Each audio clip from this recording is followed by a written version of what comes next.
Selamat pagi, Pak Arwin, Ibu Catherine, dan teman-teman semua.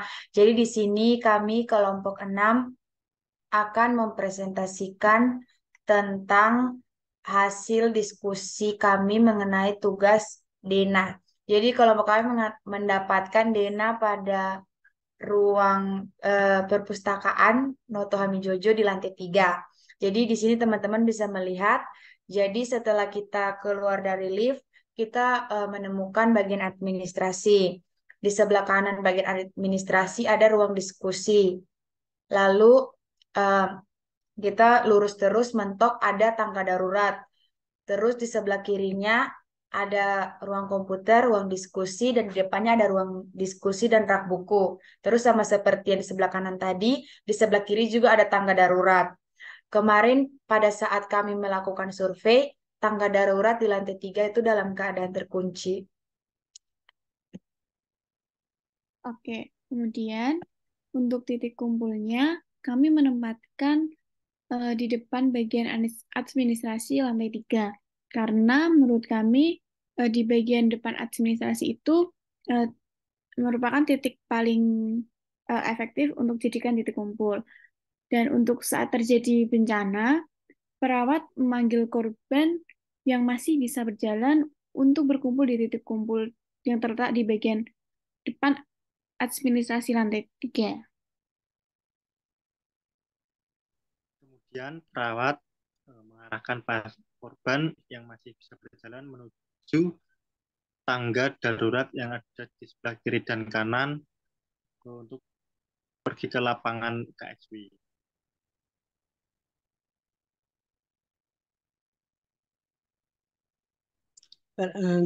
Namun perawat juga mengadvokasikan korban yang tidak bisa bergerak atau luka, mengarahkan ke lapangan. Jika terjadi bencana pada perpustakaan, maka perawat harus bisa juga menghubungi ambulan ataupun tim SAR atau tim pemadam untuk membantu dalam mengevakuasi korban. Baik, selanjutnya ada beberapa hal yang harus diperhatikan terkait hambatan yang mungkin bisa terjadi saat dilakukan evakuasi pada korban bencana di lantai 3 gedung perpustakaan ini. Yang pertama, itu adalah tentang perabotan yang ada di lantai 3 perpustakaan ini, seperti rak buku, kemudian meja dan kursi yang bisa saja berada di tengah ruangan. Pada saat terjadi bencana dan harus dilakukan evakuasi, maka alat-alat ini haruslah dipinggirkan atau diletakkan di tepi ruangan agar tidak mengganggu jalan evakuasi korban. Selanjutnya terkait tangga darurat, seperti yang disebutkan pada awal presentasi tadi, bahwa pada saat observasi kami menemukan bahwa tangga darurat itu sedang dikunci pintunya. Sehingga ini juga mungkin bisa menjadi kendala karena tidak ada yang tahu kapan akan terjadi bencana, dan jika pintu ke tangga darurat itu dikunci, maka jalur evakuasi akan tertutup seketika.